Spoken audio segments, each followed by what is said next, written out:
This is the Freeheel Life podcast number 12, and I'm your host, Josh Madsen, coming at you live from the Freeheel Life shop in Salt Lake City, Utah. And it is another episode, and I'm stoked to be back. Just got back from traveling a little bit, and I was actually in the Midwest and at the 30th annual Midwest Telemark Festival. So before we get into the episode today, a couple newsroom items, which are primarily other festivals coming up around the world. I tried to dig some more up for everyone out there so they knew what was going on. February 22nd in Vermont in the United States, you've got the Corey Anderson Fest at Bromley. The next one that I could find was the Free Mind Fest in Italy, February 29th. March 7th, World Telemark Day everywhere around the world. So be sure to find your local meetups. We'll be posting those up on our Instagram and our Facebook page. And that is something you can celebrate anywhere around the world. There's a whole episode about it that we did early on if you need to check it out and kind of find out what World Telemark Day exactly is. New one I heard about today, Backcountry Ski Festival at Limberlost Forest Reserve in Ontario, Canada. And then one of my personal favorites that I've actually been to March 11th through the 15th is Scufaneta in Italy, outside of the little town of Moena. So if you get a chance, definitely recommend that one. And I'm sure all the other ones are badass as well. So mark your calendars, people. Today's episode, privileged to have one of my new friends, Keith Opperman. He's one of the Midwest Tele Fest organizers. We met last year. He came out to Utah for World Telemark Day, and we skied a little bit at Alta. He visited the Freeheel Life shop, and we kind of got talking. He's also an aficionado of fine vintage Telemark gear like myself, so we obviously hit it off. And he's probably one of the few people I've ever met that has weirder stuff than I do in his collection. So just got back from his event up in the UP of Michigan at the Porcupine State Park. It was the 30th annual Midwest Tele Fest, and I had a rockin' time and can't thank him enough. So welcome, Keith. Good to have you here, buddy. Hey. Yeah, glad to be here, Josh. This is my first official podcast. Thanks.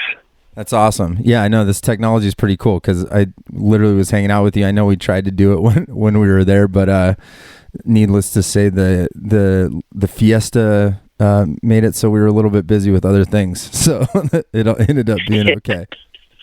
Yeah, there's just too much fun to be had when you're skiing at the Porkies. So yeah, I was spending all day actually editing down some video, and it's kind of cool to go back and just kind of look at that whole adventure, because I've never actually been up that far north, and you always hear about the UP, or I have from other tele skiers, and it's pretty wild to actually get up there. And one of the things that stuck out was the little ice waves coming in as I drove into the Porkies, because this ski resort is right on the edge of Lake Superior, so it's pretty rad. Well, tell one thing I didn't really get to. Well, we talked a little bit about this because I met your dad, but where exactly did you grow up in that area? Well, I grew up actually like about 4 hours south of the Porkies in central Wisconsin, smack dab in the center of the state. And there used to be a hotbed of tele skiers back in the 70s and 80s. It was a real, alternative, straight up hippie community there, that were forward thinkers and just alternative people. And with that group came tele skiing back in the day. And,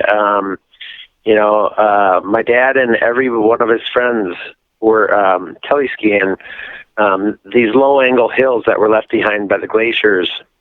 And they were just straight up on, I think you and I are the only two people, and my dad and his friends, but not many people know about the heel locator. And that's what they were skiing on back in the day, was this like little plastic V in the back of their heel and the lightest 3-pin boot and binding. They weren't even Tele bindings back then.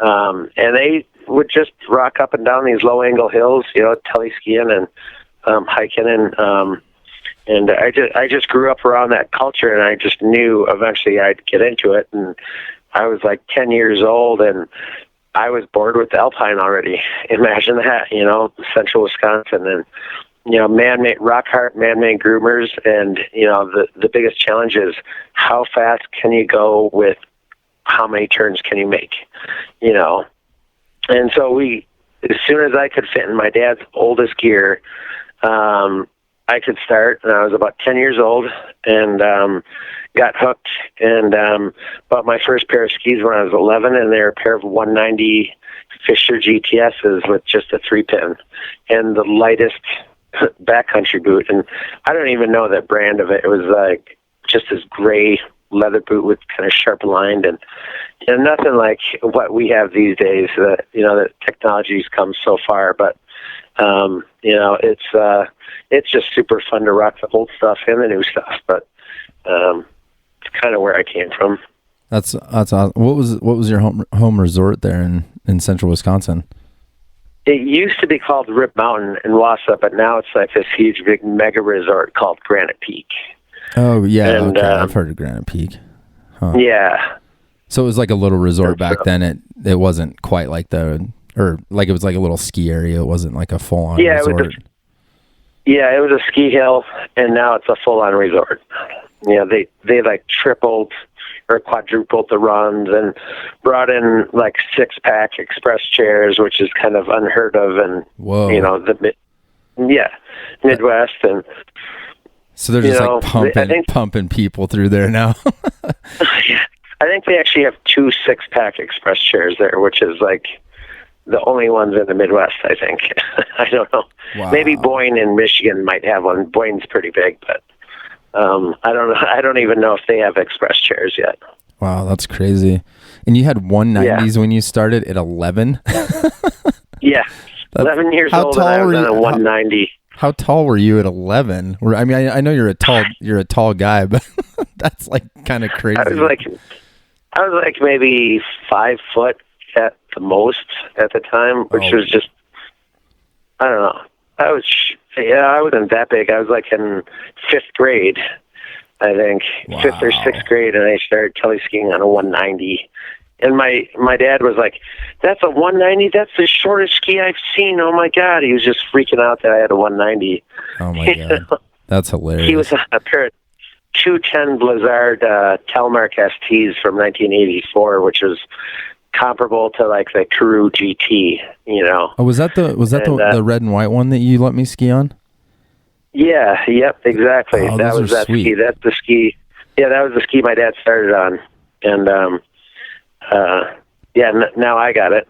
And it's just great. It's a lot of fun. Yeah. The vintage gear.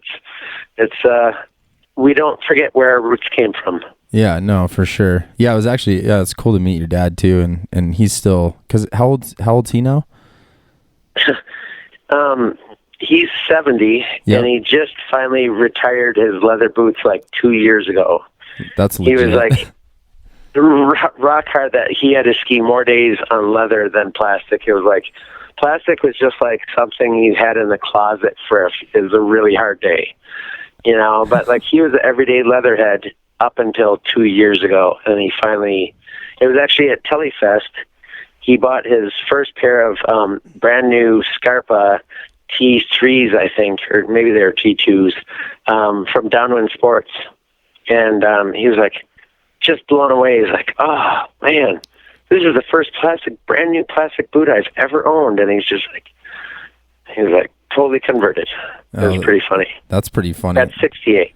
That's a long holdout. That's pretty legit. That's funny. Did he get rid of had he moved on from the heel locators by that point? Oh yeah, he hasn't had those in years. But for those of you out there that don't understand what we're talking about, there's this really cool vintage piece of gear called a heel locator, and what it is, Keith kind of mentioned it. There's a V, so it's a 2-part system. So when you had a 3-pin boot, you would kind of get side to side movement. So companies like Boreal, I think is the one that you and I were talking about. They made like this V that attached to the ski, and then they made a corresponding kind of tongue, if you will, that you screwed into the heel of your boot, and then when your foot was flat, that little tongue went between the V and held it from going side to side. So there's your little description of what a heel locator is for those of you that aren't old enough or nerdy enough to know what that is. So anyways, so that was a great description, by the way. I'm sitting here like with my hands like trying to like make pieces, and I'm like trying to imagine like, how do I explain this thing? That's funny. So yeah, so he moved on, but he kept the leathers in, kind of updated the skis and bindings probably over the years. Yeah, it's taken him, like everybody says I held out, but like really my dad held out even longer than I did. And I converted about 5 years ago, and with my persuasion, my dad finally gave up the vintage gear, and I think this is the first year that he hasn't rocked like his vintage Tua Chenard 190 Expressos. They're all white. Oh, there you go. Yeah, with just a 3-pin, and I think it's got the Chenard. It's like the old Rainier Super Loop with the throw on the way forward of the binding, and the really lightweight cable. He's got a pair of Chenard Black Diamond cables on the Expresso, I think. That's but yeah, it's still a super vintage setup that he used to rock up until I think this is the first year he didn't rock his vintage gear. Yeah, props to being 70 and still skiing that stuff. Yeah. Jeez. That's pretty amazing. So he was kind of the catalyst that got you into tele skiing then, just by watching him. Yeah, and then all of his buddies, like it's just like my son. My son has grown up hanging out with some really cool adult tele skiers from Schwabingen Bay and Duluth area, and he really feels like these adult tele skiers that are my age and older are just as much his friends as they are mine, and that's how I grew up.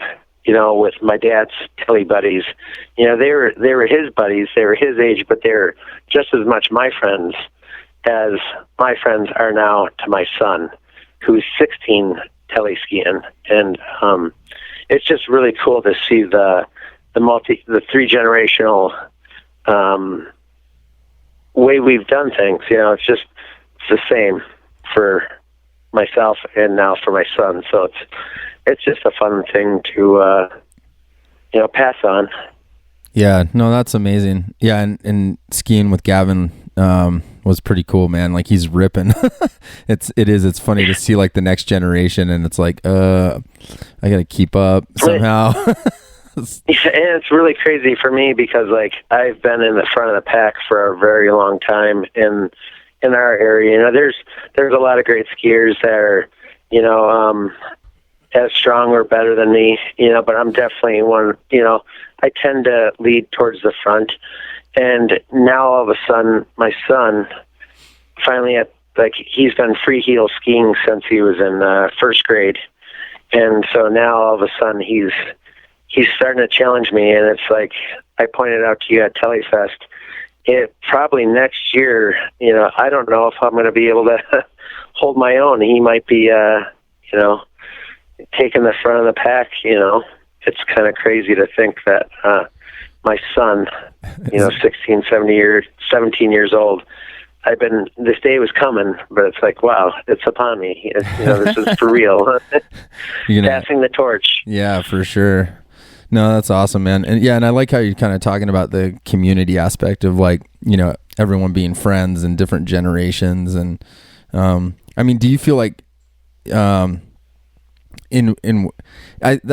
one part of the Telefest I thought was interesting that's maybe unique to that area is it's kind of the convergence of like 3 states primarily. Like you got Minnesota, you got like Wisconsin, and then you got like the Michigan people coming over as well. Like, do you feel like that I don't know, does anything like differ from state to state that you see with like the groups that come from everywhere, or is it kind of like Midwest has like its own vibe or something?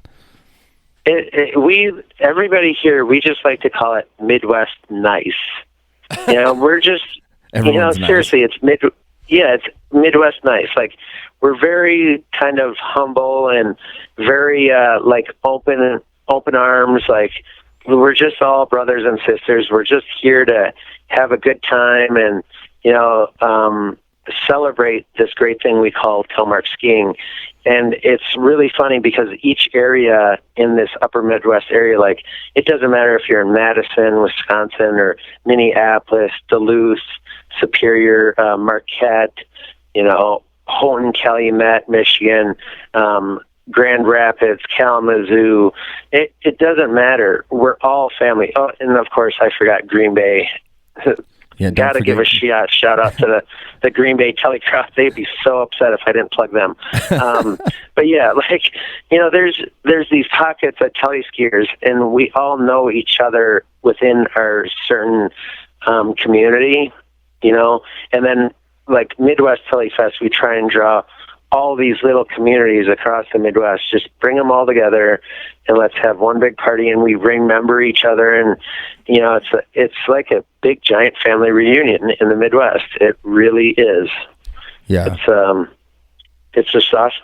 Yeah. That's kind of how it felt to me too, being there, is like, it was like all these pods of people that, like, you and I know they're all out there. Like you said, like, there's all these little groups, and it's like really interesting to see everybody sort of converge in this one area. And I mean, I'll be honest, like, I was especially impressed with how far people traveled to go to Midwest Tele Fest, because legit, like, I was talking to these, there was a couple guys that, have been at our shop before in Salt Lake, and I bumped into them, and they drove 9 hours or something like that from Grand Rapids.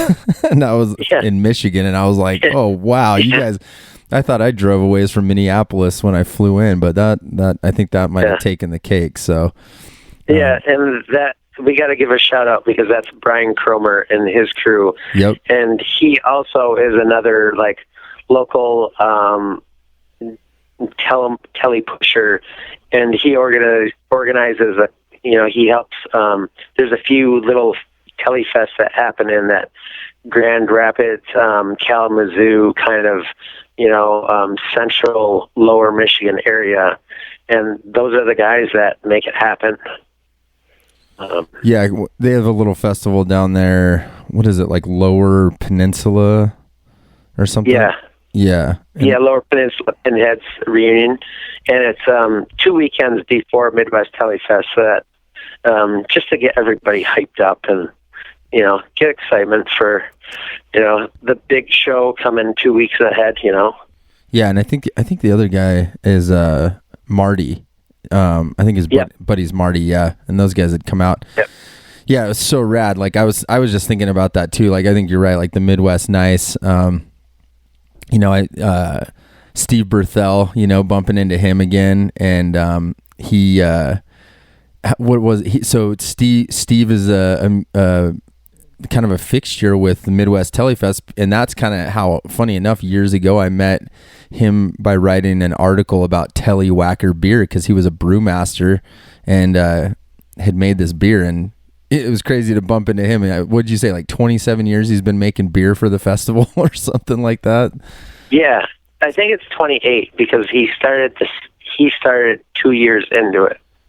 He started making, but then there's like a year or two he might have missed. So it was, he got involved with the second Tele Fest. And And then for a while there was like a contractual issue where he wasn't, unfortunately, legal to produce the beer, but we found out this year that he's that's all been resolved, and he can actually legally make our Telle Whacker Ale once again. So that was super exciting to find that out at the 30th Tele Fest this year. Yeah, no, that was pretty awesome. And well, and So just to give kind of a brief context to the background, I was telling you this, and I was trying to ask Steve and basically anybody I could find. I was like, hey, how did this thing start? And 30 years ago. And I think the one big thing I learned kind of history lesson wise going out there this year was learning about the Life Tools guys. And I mean, that story blew. I mean, honestly, I probably need to do a podcast with those. There's like 4 of them, right? 4 main ones, or Yep. But maybe if you could just I mean, we don't have to go too deep into it, but I think that was a really interesting part of the story was, one, what was Life Tools, and then like where was it, and kind of how the whole festival started. Well, the funny thing is that it's in Life Tools was a shop out of Green Bay, and the Green Bay's got the Packers. Everybody knows the Green Bay Packers, but as far as skiing goes, there's straight up jack nothing. Like there is nothing over there for ski hills. Like you have like a 2-3 hour drive, I think, in any direction to try and find some sort of bump or some sort of mountain, if you head north. But back in the early 90s, there was this sweet shop that was called Life Tools, and it was literally tools of life. So it was a gear shop that was also a bulk organic food store. So they sold everything that you needed for life, essentially gear and good food and books and everything else that would come in that genre of organic sustainable food and gear for the backcountry. And so there was a group of guys out of there that had started doing a annual gathering up in the Porkies, and then one year I believe it was on a cocktail napkin, like most things in Wisconsin start, is with a cocktail napkin and an idea, at the tavern. And they concocted this idea to come up with Midwest Tele Fest. And it just grew. And back in the day when the fest first started, I'd say 2/3 of the participants would camp out at the end of the road right before the ski hill. The ski hill is like right before the road up to this pristine area in the summertime they call Lake of the Clouds, this huge overlook. I think it's the second highest point of the park. And they don't plow it in the winter. It's a snowmobile trail.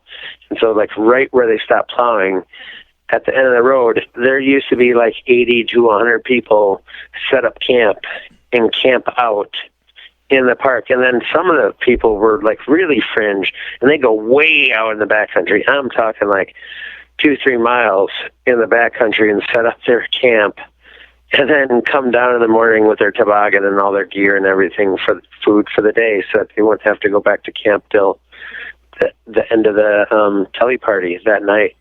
That's so crazy. I know you guys were saying it. I mean, like, the temperatures were not warm. So like when you guys were telling me those stories, I'm thinking, man, these people must have been hardy. They're out there camping. Super hardcore. Yeah, like winter camping on the edge of a lake, that's blowing cold, humid air on you the whole time. Yeah, there's the fest used to be Martin Luther King weekend, middle of January every year.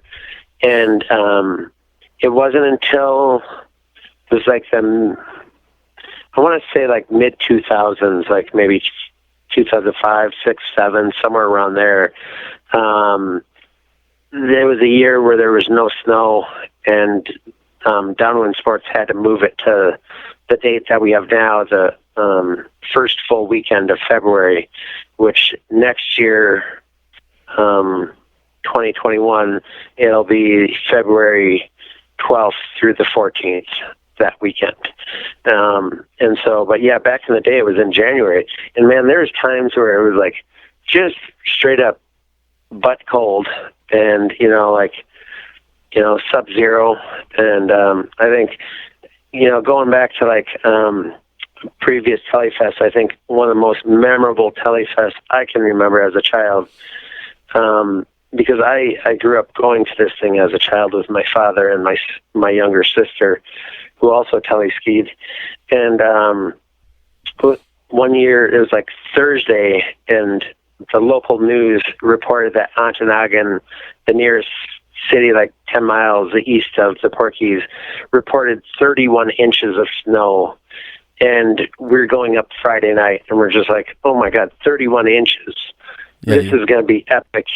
And like the one, like you didn't get to experience the true Porkies, the hidden gem of the Porkies is the old growth forest. And that's the Sunday tour that you had to miss to catch your plane.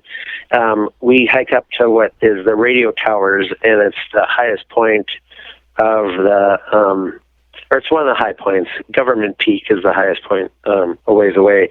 But, near the ski area, it's the radio towers. It's a good elevation, and then you just drop through these old growth hardwood and hemlock groves. And that one particular year as a child, there was 31 inches of fresh lake effect. And lake effect, the only thing that I can describe that's closest to lake effect is like Montana cold smoke. It's just real light, fluffy, high moisture content. So it's usually really fast, light, fluffy powder. And you're just skiing through these huge, big old growth forests that never got logged out. They were always protected. And it's just like, it's so magical. And that year with that 31 inches, like we learned how to ski powder with stuff that, like my dad, I think, was on a pair of 210 Fishers, and I was on a pair of 190 Fishers. And I was like 14 years old. That's like life-changing, Dave, for sure. You're like, yeah. Oh my gosh. I mean, that's probably Tree like skiing with leathers and long ass skis and deep ass powder. It was just like, oh my God, like this is when it clicked. And I'll never forget that Tele Fest. And I remember with skiing with this guy that everybody called the Dude, and Scott Berry and Schmitty out of Marquette, and it was just like the funnest clinic I've ever participated in, and it was just it was a good time. That's cool. Yeah, I gotta do the old growth. It's the terminology is cool too, because like you don't hear the old growth. Maybe I've heard other places. The one thing I thought was interesting, and you just brought it up, and JT Robinson was there too, and he was telling me about hemlock forest, and I was like, what is that? I mean, obviously I know what a hemlock tree is, I think, but yeah. I think that's so unique, like to that area. And I was, I don't know. I think it's cool, man. I loved being there, and like skiing through the trees with you guys was so unique, and you just don't have, like, you and I were taking that one run kind of over towards that Porcupine plunge, you remember? And yep. Man, like that is just so different. And whatever, like it wasn't like deep power or anything like that, but I remember thinking, man, this is like super fun and challenging in a completely different way than skiing out here. And like we don't have stuff like that, there's like little log rolls and bumps, and you got to be so much faster on your feet, so yeah.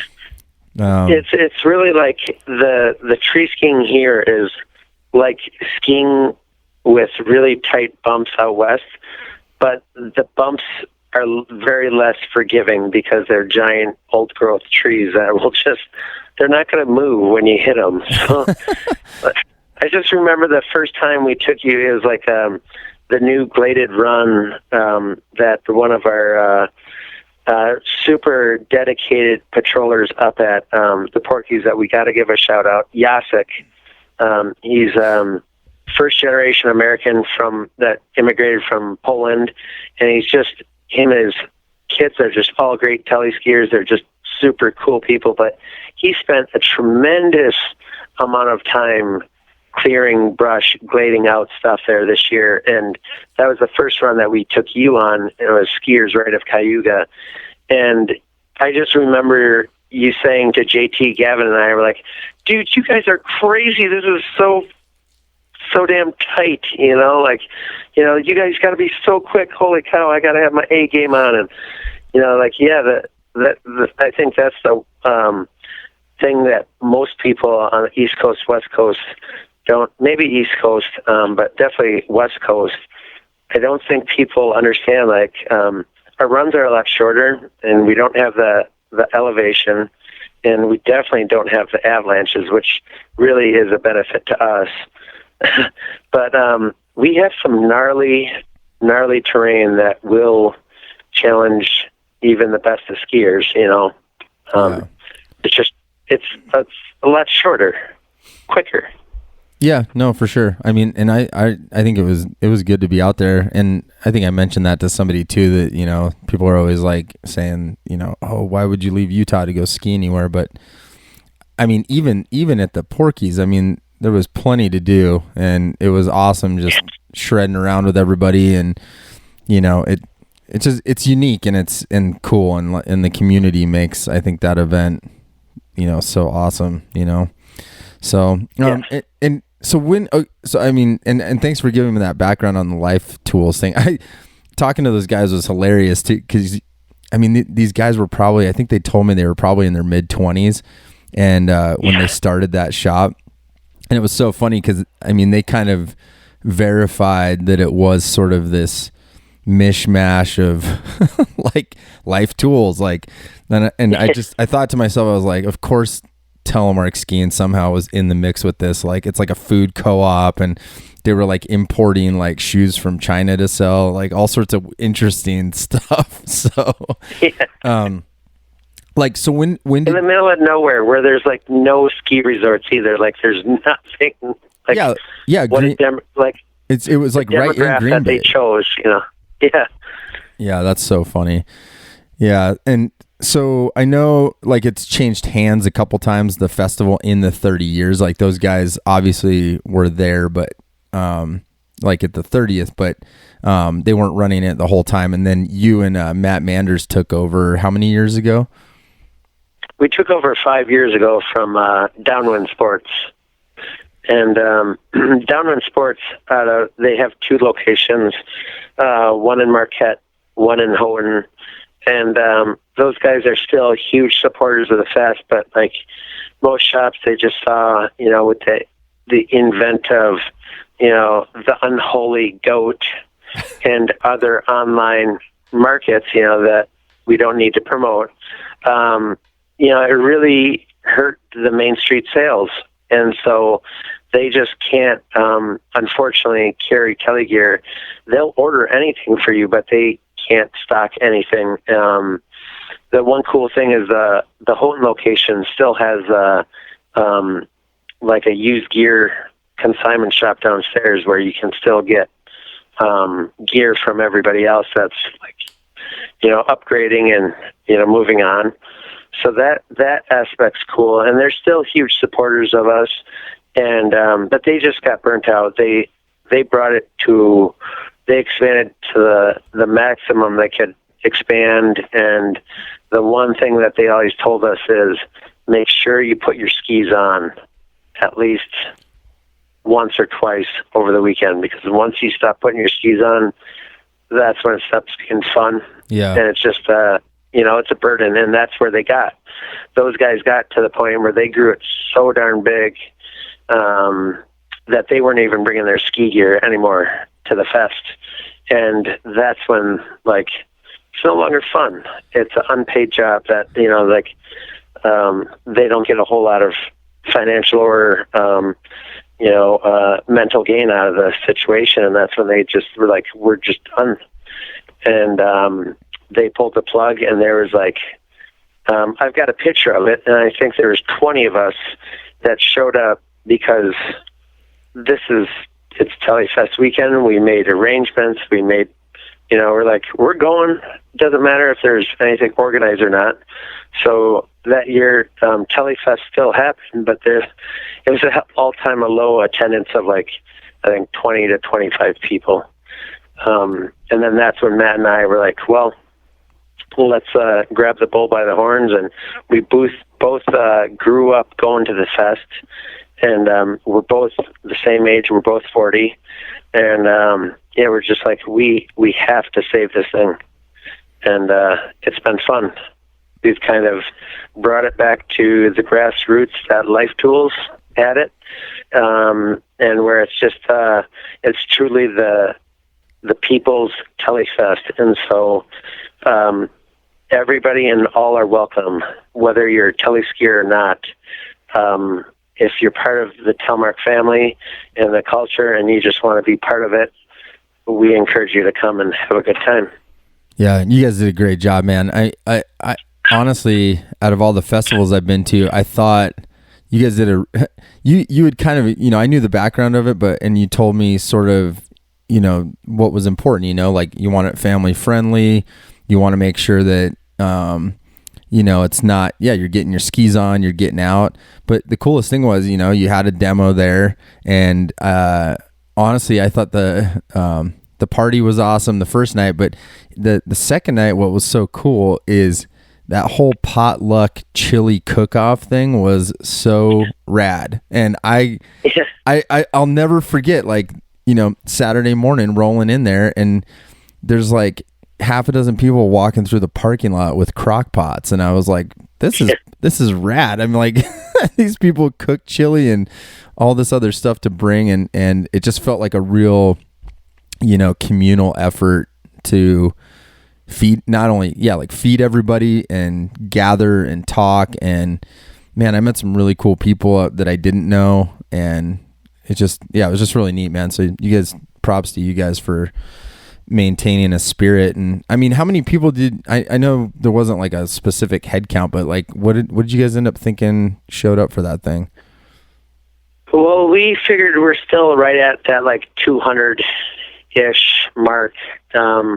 We had a confirmed, now I can't remember exactly what we had confirmed, but I think it was about 180 for the weekend we confirmed. But there's a lot of people that have season passes that don't necessarily check into the office. So there's a significant margin of error, because we don't really have 100, not everybody's coming to purchase a Telefest lift ticket and notifying us that's why they're there.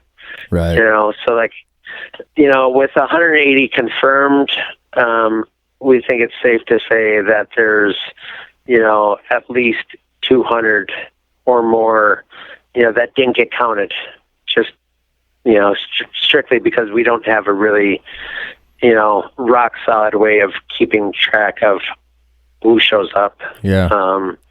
I know we tried this year for the first time of having a sign-in book, and I've still yet to talk with my co-host Matt Manders to find out,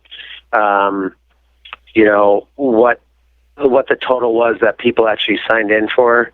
But I know at the ticket office, they were trying to keep track, and they had 180 for the weekend. So regardless, that's still awesome. And, as far as that Saturday night party goes, of course, when you get 60 to 70 people to show up for a potluck dinner that are all love teleskiing, it's going to be a good dinner, Oh no, the food was amazing. It's home cooked meal, man. I mean, it was pretty cool. Well, my favorite part of that night was, I got to give two shout outs here. One to Kathy Robinson, JT's mother. She made a chili that was called Mitch is Going Down. And Mitch Krebs won the chili contest last year. And we didn't catch it until as we were giving the award away. And Matt realized, this isn't Mitch's chili that won. Oh, I didn't realize that's what happened. Mitch's is going down. Yeah, Mitch is going down one, and that was Kathy Robinson's chili. Throwing the hammer down, man, like that.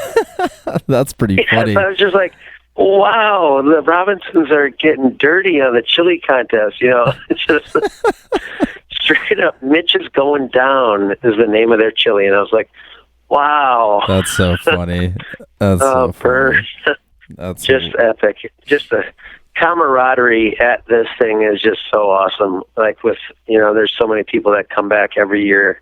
It's like they plan their year around this fest. And that's what makes it special. Yeah, no, that's awesome, man. Yeah, and so I guess just kind of to wrap up is like, let's remind everybody when it's happening next year so they can start marking their calendars for it. And so it's always the first full weekend in February. That's right. So this year, or maybe it's the second, I forgot what our formula is, but like we already announced that. I think it's the second weekend of February because it's got to be because it's the 12th, 13th, and 14th. Oh, so next year. 12, 13, 14 next year? Yes. Okay. Yeah. So I haven't looked at the calendar, so maybe I always forget our formula. Yeah, that's all good. And it's that's the date. You're like, you just got done with one. No reason to have to worry too much. But yeah, if you're out there and you're interested in going to it, you got Ontonagon. Silver City's the closest, I think, right? Like where there's some cottages for rent. There's the American, I think is what it's called, hotel. Yep. And they usually book up fastest. And then there's a handful of Airbnbs. And, then there's White Pine, which is, just 5 minutes to the south, a little bit closer than Ontonagon. But, if you're thinking about going, it's always best to plan ahead, find your accommodations early, because this is, I think, the first year that we found out American Inn raised their rates, which I believe they did that just for the weekend, just because they know you're coming. It's a big weekend. We're bringing 200 some skiers, and all, the one local business that I do have to give a shout out to is Two Loons, where we have our Friday night party. When Downwind Sports pulled the plug, they were the only business in Silver City to make it very vocal to Matt and I, like, what do you need from us to save this fest? Because this fest really is the lifeblood of Silver City. Like, they don't have a whole lot going on there. And we bring in so many people. And, for 30 years, this fest has brought in a bunch of people into the community. And so, Two Loons is a great place. If anybody's out there going to the Porkies, make sure you stop in at Two Loons and tell them, like, hey, you found out about them through Telle skiing. Yeah, that's so awesome, man.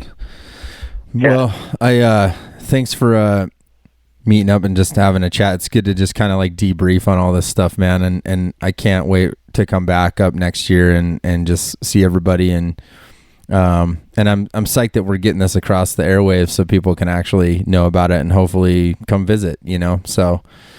Yeah. For those of you out there, first off, thanks to Keith for getting on the horn today and talking about stuff. If you're out there listening and you're wondering how you can support the podcast, the easiest way to do it is if you're looking for your Telemark gear online, or you might live in Salt Lake City, you can check out freeheellife.com. We've got gear reviews and information news calendar on telemarkskier.com. And you can always email me with questions or feedback at podcast@freeheellife.com, and I'll do my best to get back to you as soon as I can. Awesome episode. I had a lot of fun, and thanks for listening out there.